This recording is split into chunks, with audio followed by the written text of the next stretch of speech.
right, JJ here. I got Peter Paul Scott here for a conversation. I'm pretty excited about this because a lot of people know who you are, but a lot of people don't know a lot of things you've accomplished or what you've done. But you're a dancer, a model, DJ, entrepreneur, well versed in branding and creating experiences. Could you touch a little bit on that, and then I want to get into some current projects that you're working on as well. Gotcha. Thanks for having me, JJ. And got to say, the way you chronicle that in the order that you did is pretty on point. So a lot of people don't know, I started in dance. So grew up in New York City. And as you know, there was a thing called breaking that developed, as the 5 elements of hip hop. And although I was invested into all 4 elements of hip hop, I gravitated to dance. I always tell everybody, your first experience in hip hop is going to be dance. It's going to be dance, yeah. Why? Because you go to a party, this, that, and the other. For the most part, you went to a party, whether it was inside, outdoor, indoor, something. And they were playing some hip hop. Yeah. And what'd you do? You danced. Well, you feel the vibe, right? Right. Yeah. So that was your first experience. I mean, whether it was graffiti and you were great in art, amazing.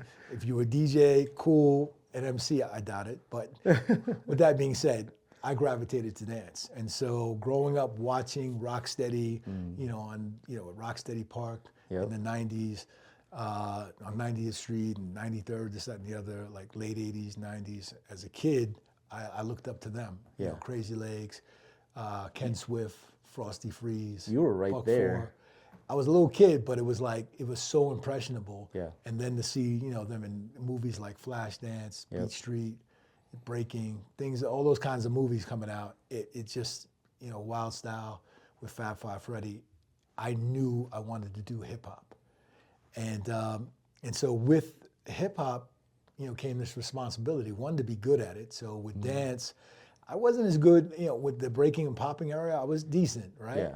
But then this thing came along where MCs kind of changed up the vibe and started naming these hip hop dances, do the Roger Rabbit, do the Pee Wee Herman, do the, do the WAP, right? Yeah. And I was perfect for that, right?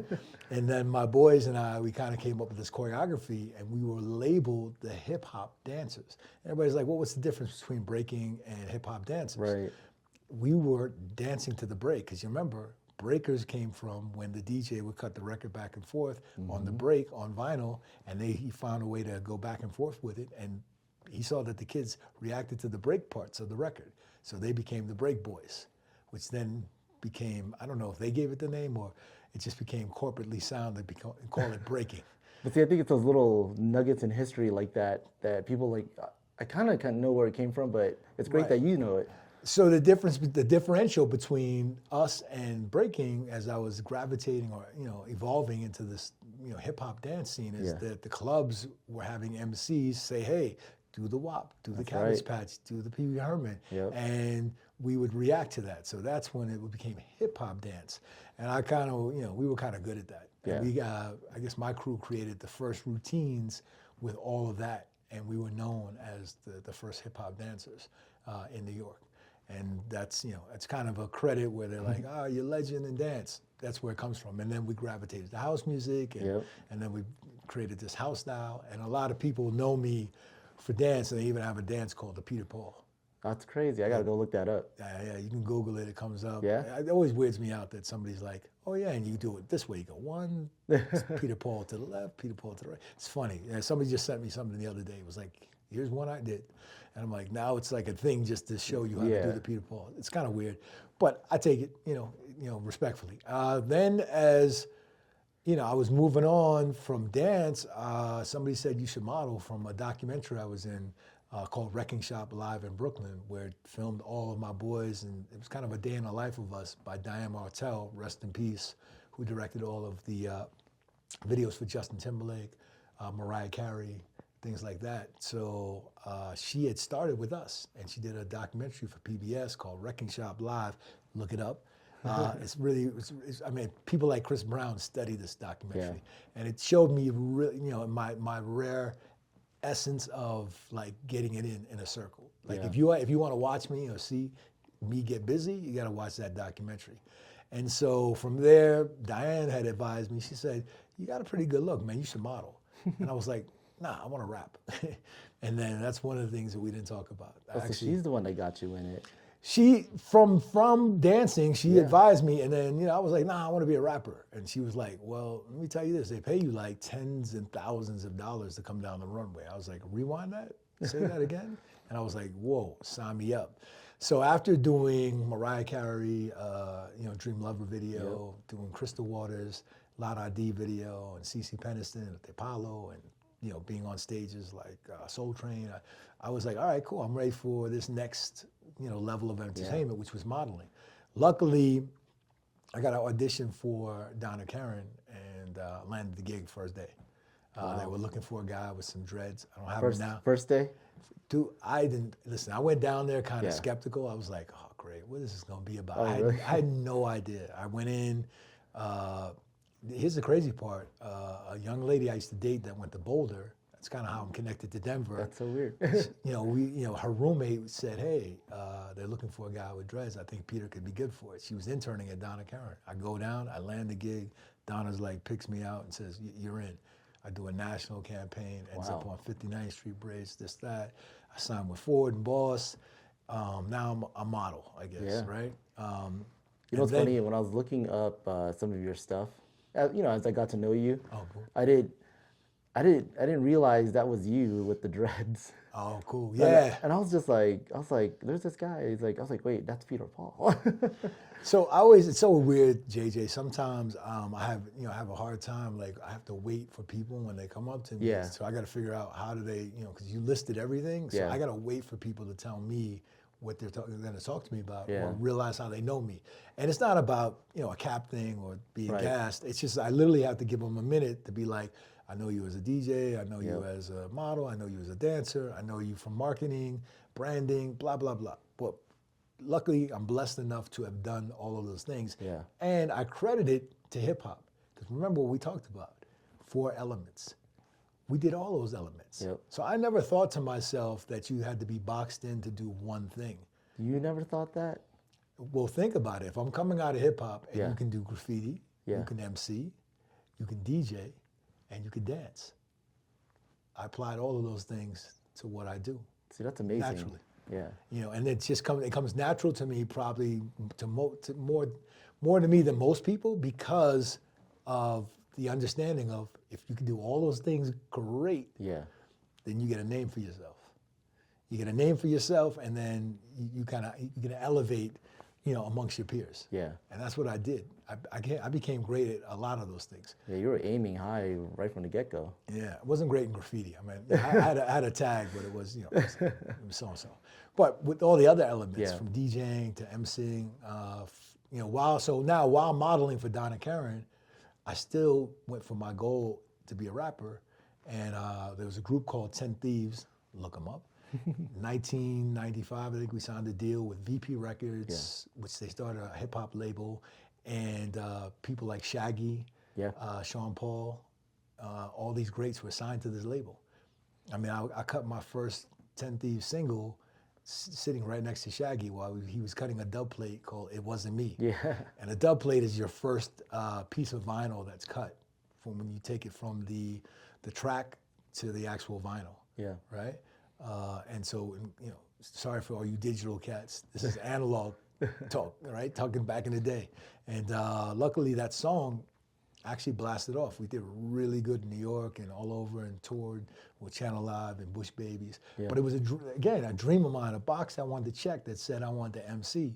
And that was something we used to do too in the park. I mean, we would dance, but then we'd all get in a circle and go at each other. Yeah. And everybody had to, be their best with the rhyme. So you always were competing, and I always said to myself, luckily being in New York and that giving me the grit of understanding it's always great to be fly.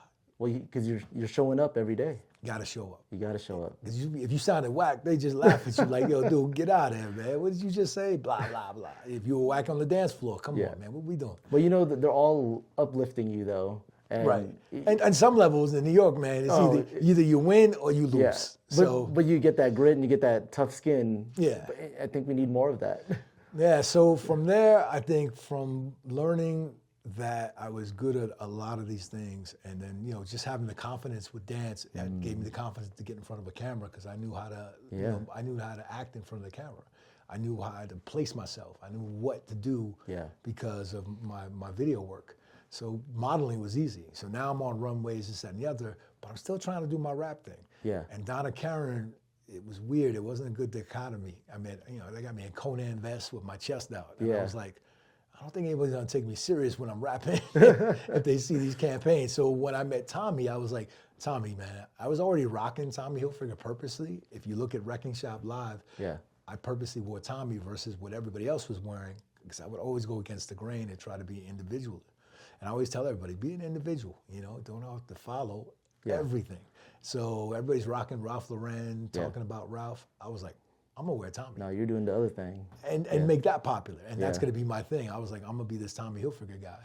And I did that in the doc. And literally met Tommy Hilfiger as a dream come true, because I used to really like his clothing.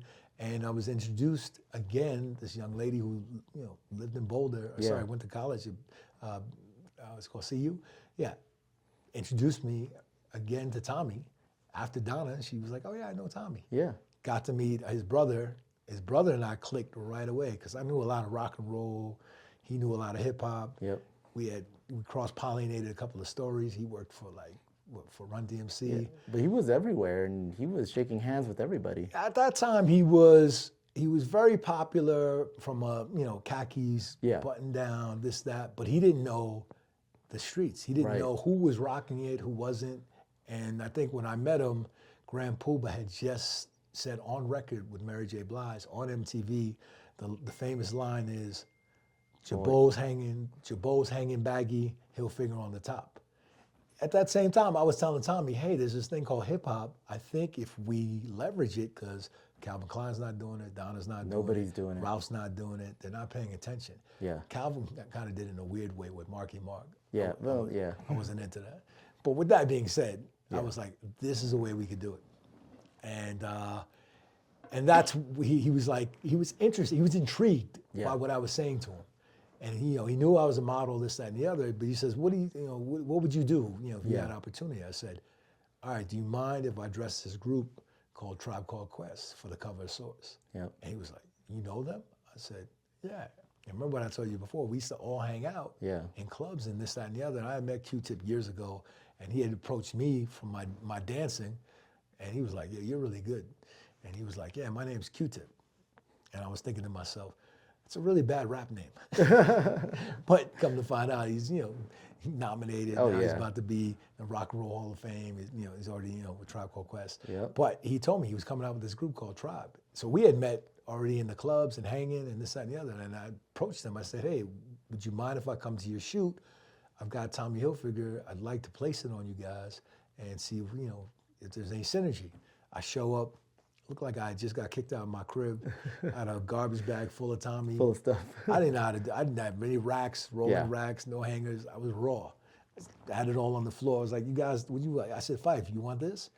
Rest in peace, Fife. He picked the H hat. Q-Tip picked the button down denim like what I got on.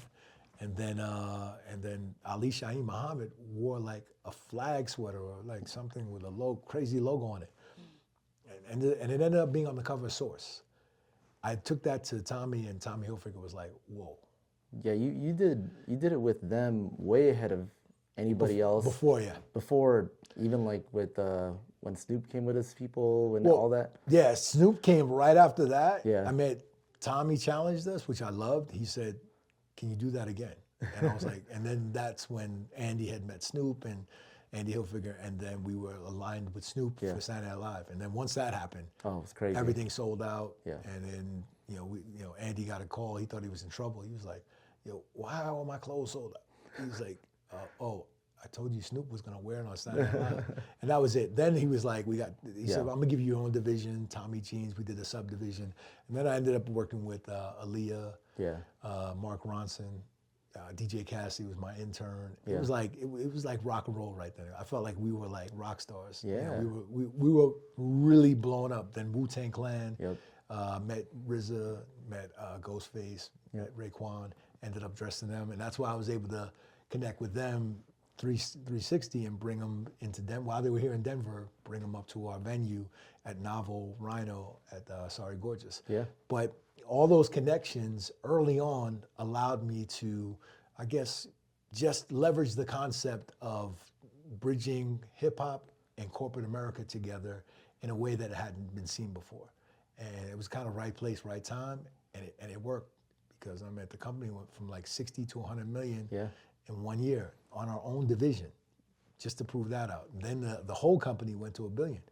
So I'm not saying it was all of the things that we did, but it helped. I think, what we did, I guess, differentiated Tommy from everybody else at the time. And then everybody started following suit. Your Echoes, Fat Farms, FUBU. Well, this was like a time where, hip hop wasn't even looked at by any luxury brands or retailers like that. Right, not what you see today with Pharrell, with I would even go add some more layers to where, it was like the, like the community, Black culture, all that, hip hop brought everybody in. But I think we proved the point that hip hop can actually be monetized, in a way, from records to product to influence, and worldwide. Well, you guys were like the original influencers that started it. From fashion. Yeah. Definitely from a fashion standpoint, I think we were at the, at the front line. There was Cross Colors, there was Carl Kanine, but nobody had, when Tommy Hilfiger came, we took everybody by storm. Wait, so who started it first? Was it you or Tommy where you took the preppy look with the Brooklyn hip hop style? Was that yours or? No, it was definitely me. It was definitely me and Grand Puba. Yeah. And Grand Puba is from a rap group called Brand Nubians. And he did it on the biggest stage at that particular time, which was Yo MTV Raps. Me, I did it in the streets, in the clubs. Yep. And then I flipped it, motorcycles, to trucks, to cars, I took the whole street team concept and I said to Tommy, I said, hey, imagine we take a street team like what, Diddy was doing with Bad Boy or Russell was doing with Def Jam, and we flipped it and did it for a clothing brand. And he was like, go for it. And that's what I started doing the wrapped Hummers and, mixtapes and, anything you would do if you were a record label, I just flipped it and did it for clothing. And then pretty much took the industry by storm with that idea. And it would literally be inside of everybody's, I would say, any underground subcultural movement. Yeah. You would not see Supreme with the level that they're at if we weren't doing what we were doing. Yeah, you guys were the pioneers. Yeah. So I credit everybody who took a page out of our book and leveled up with it. So, hey, congrats, man. I'm always about baton toss too. Yeah. I'm not a gatekeeper. So I love that, if we won, if we were winning, the whole industry was winning. And then, I switched it to sports and after hip hop and leveraging it with sports players and, addressing the Yankees to the Knicks to, everybody would show up at our fashion shows. Then I was working with clubs and started to DJ. Met a guy, the segue into the DJing, because you mentioned, I got into that because of a guy named Mark Ronson, who I met in the clubs first, and then was introduced to him through some other people. And our synergies were, the love of music, the love of hip hop. But I didn't know he was a musician. I went to his crib. Yeah. He's got 5 different guitars, man. I'm like, dude, what are you doing with all these guitars? I thought you just DJ. He goes, nah, I'm working on, some tracks. Yeah. And then he asked if I knew any singers. So my wife at the time, I think she was my fiance at the time. I was like, Deneen Scott. I was like, she can sing. He was like, oh, bring her down. And so I brought her and her girlfriends down, and they sung on all of Mark Ronson's demos before he did Amy Winehouse. Oh, that's so cool. Right? Crazy, right? And then he would fit model for me, and then the exchange was, hey, you teach me how to DJ. And so he taught me how to, he taught me a couple of tricks, and then let me open up for him. And that's where I kind of, learned more so that I was pretty good at this. Man, I love how you're 5-10 steps ahead when you get into something and you just go for it. The opportunity's right there. and you're like, oh, okay, I'll do it, but can I do this, this, this, this, this? And I kind of knew he was about to blow up. So Yeah. as I was hiring him to do all of our corporate events, our DJ events, Yeah. I knew he was about to be out of here because of the production value that he had and the level of creativity he was on. And so I said, well, let me get my skills up because I'm sure I'm next up. And Right. sure enough, Tommy was like, well, Mark's gone. Who's going to DJ? I was like, I got it. I held it down. And I mean, I literally went to every country you could speak of Yeah. that we launched the brand. Japan's, Spain, Italy. That's amazing, man. Like, Yeah, I literally would have to go there and do everything we were doing in Yeah. New York to take the brand as it was being licensed to any country that there was. So, Britney Spears, I'm with Britney Spears in Canada, with DJ Cassidy DJing his first gig with us, and he was like all nervous. I was like, yo, dude, just make it happen. Come on, stop playing.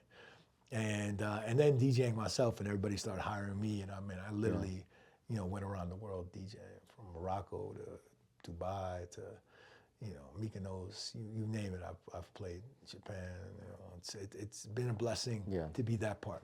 And then the branding came obviously while working for Tommy, and I was juggling. I was doing branding and all my it was like going to college being at Tommy Hilfiger for 15 years. I always tell everybody, they're like, what was it like going there? I was like, dude, that was like going to college. Yeah. I soaked up everything. yeah, because it's a whole nother world. Like, you pull the curtain back in. This is what's going on. Behind the scenes. Yeah. Right? And you're learning every instant piece of what you can pick up, every Yeah. morsel of, as you apply it to, every marketing plan, strategy, this, that.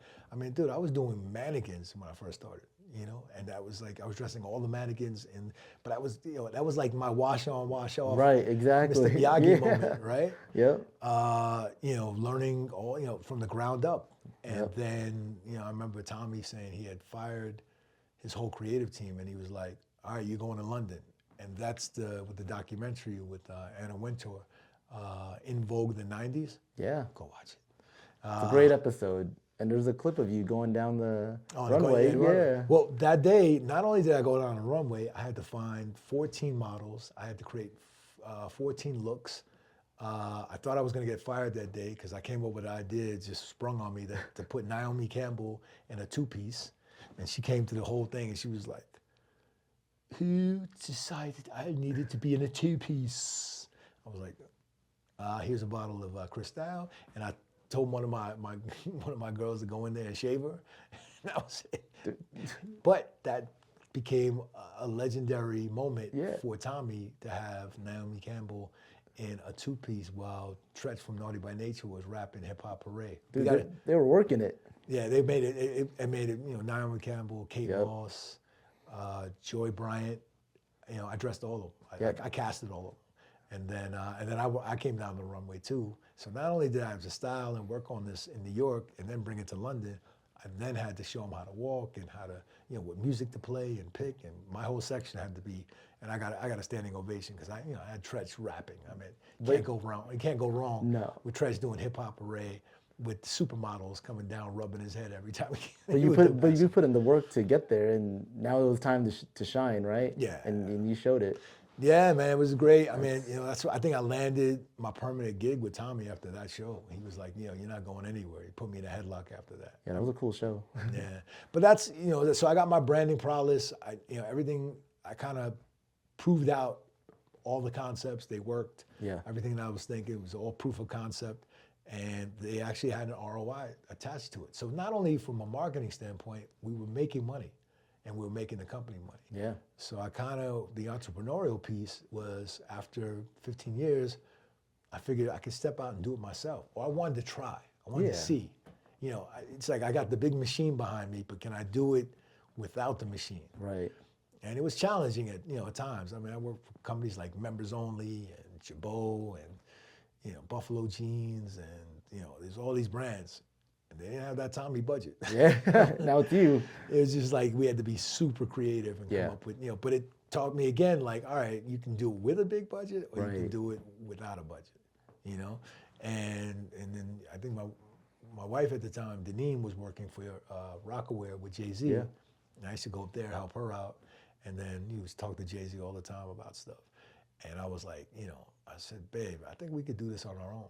And I met another connection to Denver, and just being out here and coming back and forth was I met Carmelo, and while he was playing here, and then I met his wife, Lala Anthony, and we struck a deal here, or at least the first conversations of something that we wanted to do together. And when we got back to New York, created a brand called the Lala Anthony Collection, which came out right before COVID, like 2000, maybe 15, 14, and then 2016, But we were doing so much money with it. I mean, all the Kardashians were wearing it. Yeah. And, let's see who else was. Oh, dude. The Beehives were on it because Beyonce's mother was wearing it. So then now all the Beehives were into it. Everyone's doing it, yeah. We were selling at least $600,000 worth of clothing, like, per month. Wow. Right. And then COVID happened. But it was a good challenge and test to see if I could, again, do it on our own. My wife being merchandising and sales and knowing everybody you could possibly know. Her Rolodex was sick from like Saks to Lord & Taylor to Neiman's to this to that. We knew everybody, to Foot Locker.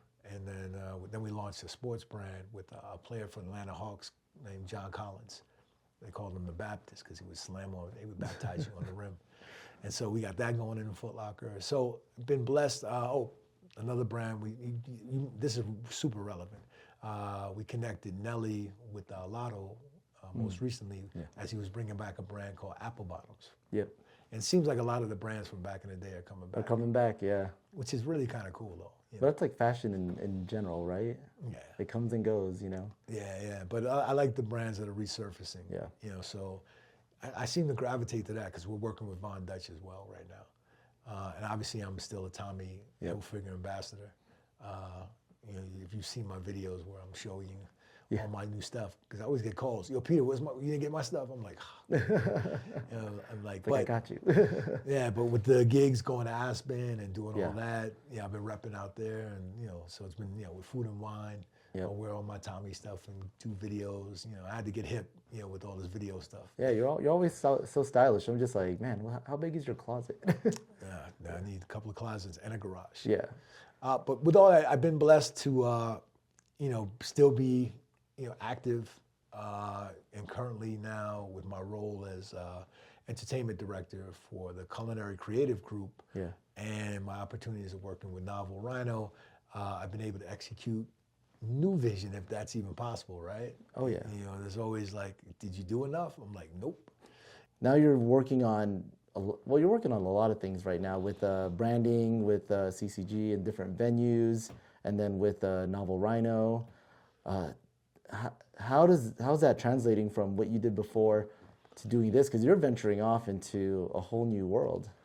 Well, what's interesting enough, doing the branding for the Culinary Creative Group and for Novel Rhino, it kind of, in my mind, it falls on the same wheelhouse. It's under the same wheelhouse. You apply the same pressure, and I call it pressure, right? But it's, marketing, 101s to everything that you're doing. And I think lifestyle, creative, culture, if you apply those kinds of things and you relate to your demographic and you kind of read the room, you can win at these things. Where I always say, if you can get the kids to digest it, then you're off to, you're out of the gates. Yeah. You're off on the running. So with the launching of like Sorry Gorgeous per se, I kind of, it's not new to me in a sense, because where I grew up in the city, there was meatpacking. Yeah. And that was real raw at one time. And I saw all of the partners come in and the different venues, working with them, like Tao and Catch and Soho House, and seeing them moving into my neighborhood and seeing Chelsea and meatpacking turn into this, corporate structure of things. And you got to remember, I'm coming out of bringing culture, hip hop, house, and applying it with corporate America. Mm-hmm. So it wasn't a hard twist into what was happening now. I applied the same things, and it worked. Working with, I actually worked with the guys who created Strategic Group and created Tao before they were even working for Tao. They were actually working for me. Which is wild, because those experiences is what molded you to get to where you're going and what you've done. And but just to grow up in that area, right? Like, right? it's So it wasn't a far-fetched to Yeah. actually work with a culinary group. Yeah. Because, I'm kicking myself in the butt because I didn't work with Tao. And when they first came out, I was like, I'm in fashion. Like, I'm good. And then they go do gazillions of dollars, sell off the company half their company off to Madison Square Garden, blah, blah, blah. But those relationships, those connects, and that experience allowed me to come here and apply what I knew here, especially working with Juan, Padro, and his vision, my vision matched up a lot. And I was like, look, I got you on this Sorry Gorgeous venture. I think I know what to do. And he trusted in me just off of a few things that I had done for the company that he was very impressed with, and he loved my energy and just my heart and my wherewithal to understand the market at the time in Colorado and Denver. And remember, I've been coming to Denver. Yeah. So it's not like it was newness. It was, if we apply this, I think here on top of what you're doing already, from Forget Me Not to High Poppy to what we do here at Sorry Gorgeous, I think we'll be okay. And I just applied it the same way I would apply anything else. And right now we're kind of, what they call it? What the kids say? We're on the map. You guys are rocking it. I to see that come to Denver is exciting, but how do you execute it, right? Right. But if somebody's gonna do it, you're the guy to do it. And to see you make it happen, especially in a town like Denver that they don't see stuff like this. Yeah, music, entertainment is here, but not at this level. And the way it's put together and layered, that's totally East Coast, Maybe you get some of that in the West Coast, but bring it out here to a little mountain town. So yeah, my thought was, all right, I see you got Mission, I see you got Dick's, this, that, and the other. That's the, that's what do you call it? That's steroids. That's a venue on steroids to me. How do you do it with on a smaller scale, but still be profitable and still, warrant people to want to come? Right. Like, I can't miss out on this. Yep. And you're up against what they're doing at Mission. You're up against here. I figured out a good in between of, hey, I can't always go to Dick's. I can't always go to Mission. I can't always go to Cervantes. I need something else. So I was like, hey, we'll be the active lounge where it's like you can come lounge, you can get your pregame on, you can this, that, and the other. You can come to a beautiful building at Novel. Yeah. You can come to our lobby, enjoy some music there. When I'm DJing down there, I'm DJing at the pool level. The plans that we have, that we've been talking about is still next level of what I'm thinking needs to happen, not just for Novel tenants, but just in general, Rhino, in general, Denver. Yeah. So, I've lucky enough to met some really good partners in Novel, and Crescent, and lucky enough to met, Juan Padro, who they see him, they believe in what they're hearing. Yeah. And I'm executing it to the highest level. So I'm proving it out in a sense, but like you and I don't rest. It's like, I have no time to tap myself on the back and be like, oh, see what I did. It's, all right, got that done, box check, next. Yep. It's like, what are we gonna do for this 4th of July? Yep. Oh, I know what we're gonna do. We're gonna do a hot dog eating contest like in Coney Island when I grew up. Everybody was like, what? I said, yeah, I'll get Tap Burger to tie in. Just an example of how I think. I'm like, what experiences did you and I come up that it would be still relevant? I mean, they're still doing the hot dog eating contest in Coney Island. I think Jimmy Chestnut, or what's his name? He finally won it back, I believe, or gets the kid from Japan, right? Yeah, or something like that. Or because it wasn't coming back. There's a rivalry now, right? Yeah. But the fact that we know about that and the young kids know about that, you can still make things from our past relevant for the kids that are coming up. And then, creating, festival that I've been talking about. Like, things like that, I think are intriguing to me. And even at the level I'm at, are like, can I pull that off? Yeah. And I'm always challenging myself just to say, what's next? Yeah, you're definitely challenging yourself and creating these activations and experiences. But it's like, but I notice you're always like, can we do this with it? Can we do this? Yeah, how do we elevate it? Right. I mean, once I get my feet wet, it's like, all right, got Sorry Gorgeous going, box checked, still got to get on Wednesdays and Thursdays operating, but, our Fridays, Saturdays, and Sundays are off the chain. So it's like, now what do we do? You know? And so now it's like, how do I combine? And the thing about being in the building, it's like, how do I always combine the building and Sorry Gorgeous to be functional? And I was like, what if we did it at the same time and, you know, had everything going? And so I think this is how my mind goes. I'm not just one dimensional. No. Even when I DJ, it's like I can play everything. And that's just how my mind works. It's like, everybody's like, yeah, I play house, techno. So I'm like, dude, I play house, hip hop, R&B, reggaeton, the hip hop, you know, Latin, you name it, I can play. Yeah. Well, I'd say like not even just genres, it's timelines too. Right. Which is so much fun. That's why you have that vinyl night coming up, which I'm looking forward to it because it's gonna be like 90s to 2000s.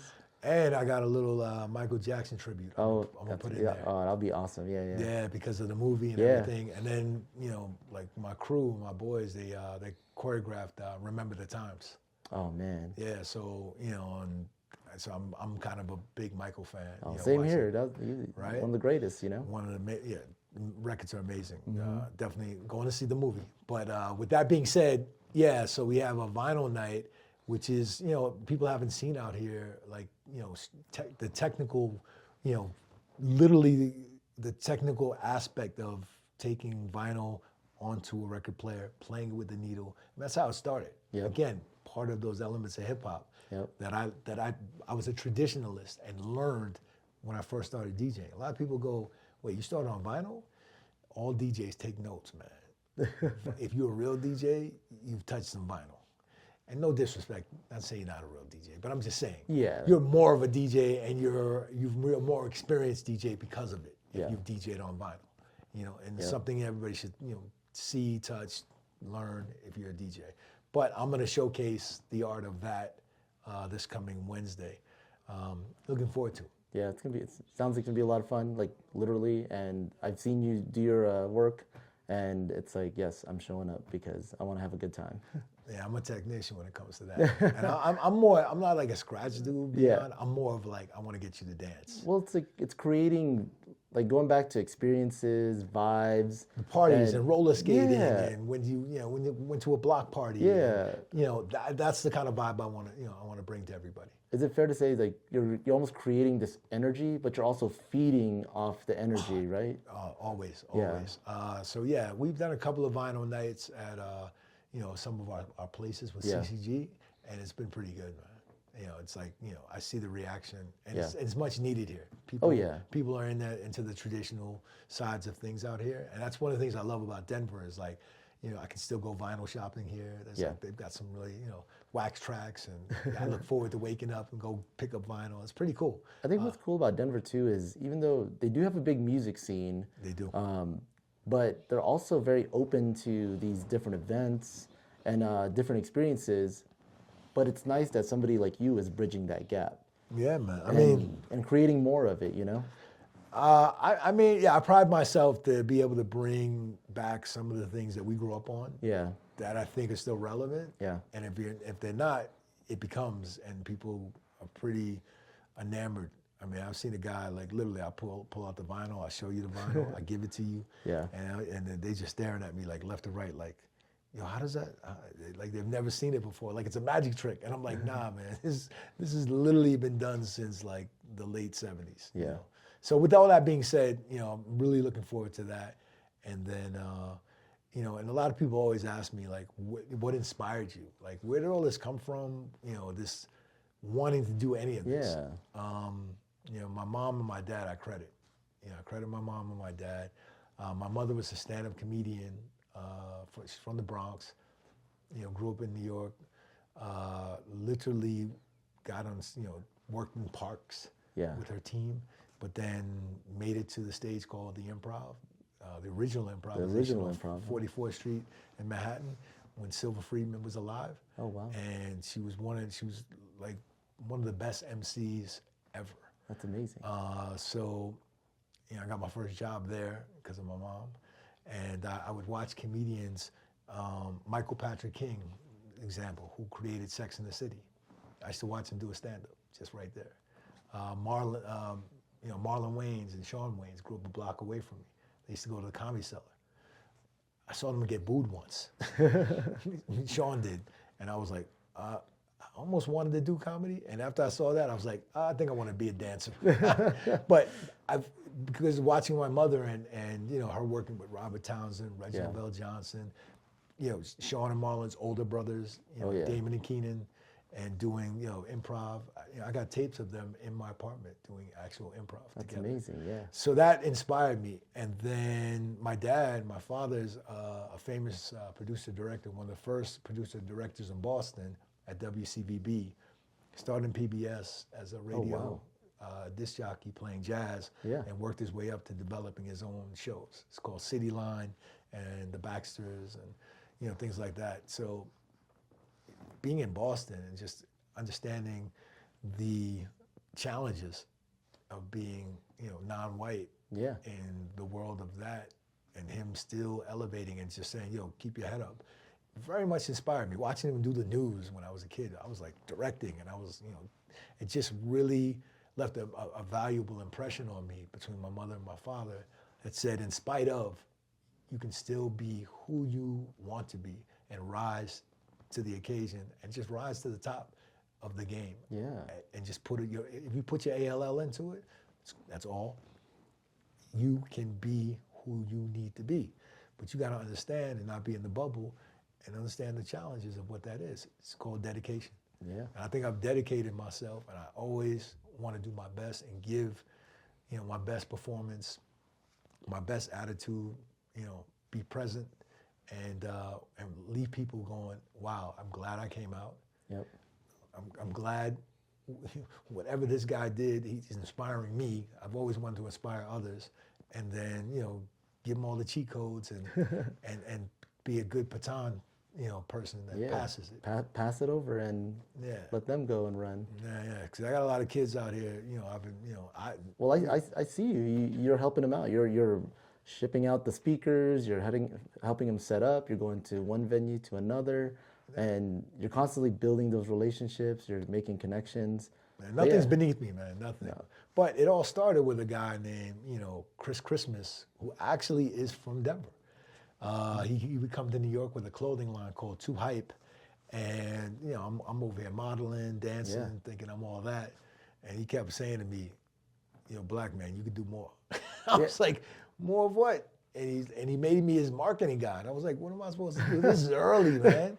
I was like, what? I know nothing about this. What am I supposed to do? He goes, dude, you know everybody, you know, socially. I was a big socialite. He was like, put the clothing on these people, man. Let's go. And he like kept pushing me. Just pushing you. And I learned all the, you know, that was my 101 of marketing. It was my first introduction to understanding what a brand could be, positioning a brand, and understanding, you know, I guess, you know, the responsibility of doing these kinds of things to help the brand elevate. And then when you did those things, what you get back, you know, what would come back from that. Yeah. And it was money. Well, you brought up responsibility earlier, and about like just getting things done, and then you bring it back again. And I think that's something a lot of people don't take it seriously anymore, or maybe I'm just getting older, but the younger generations, like, commit to something and be responsible and go for it, right? Right. Well, I mean, I think what's lost in translation is cause and effect. Yeah. Right? There's a cause and then there's effect. You serve the cause, you will get the effect. And the reward is benefiting you on a lot of levels. Maybe it's not monetary right away, but lessons learned, which elevate. I mean, a lot of people are like, so you work for Tommy Hilfiger, you must be rich as hell.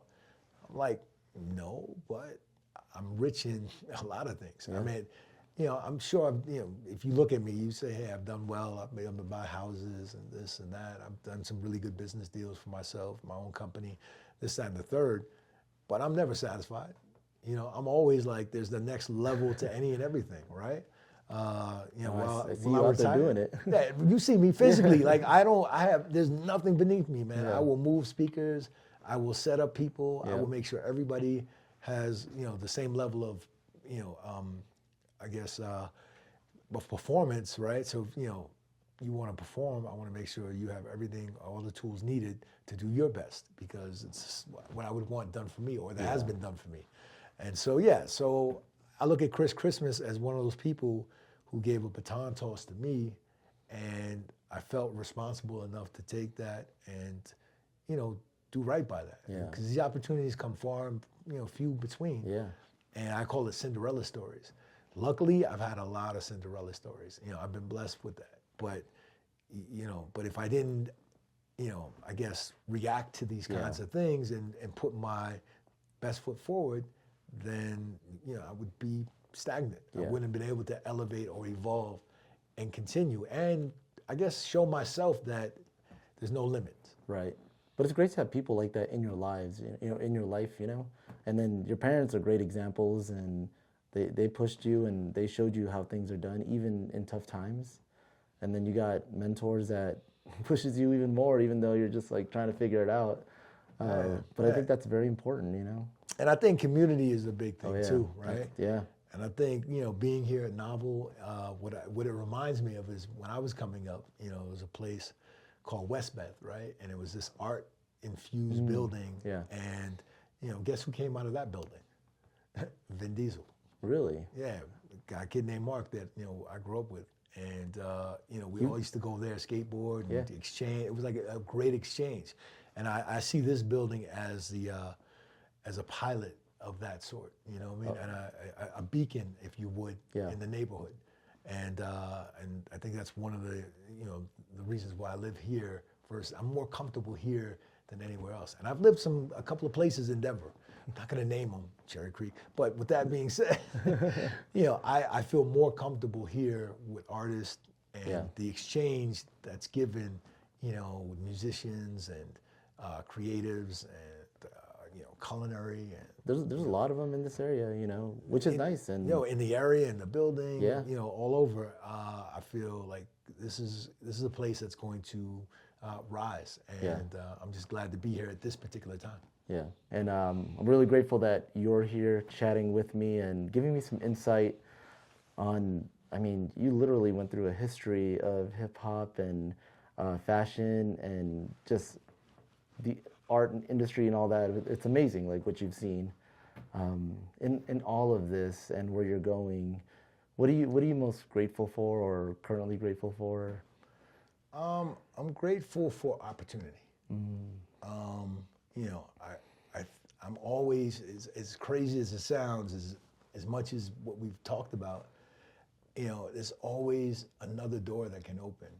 And I'm just grateful and blessed that there's opportunities, and that my skill set and my experience allows me to, you know, I guess go for it, right? Yeah, go for it. Go for what you believe, right? And I think, and I'm grateful I still have, you know, good energy, my spirit's up, you know, the prospects are high, and there's still more obtainable, you know, goals in my life that I want to check off the boxes for. And I guess I'm grateful for the people too that believe in me and that allow me the opportunity to go out there and execute this vision that I have for them and for me. Yeah.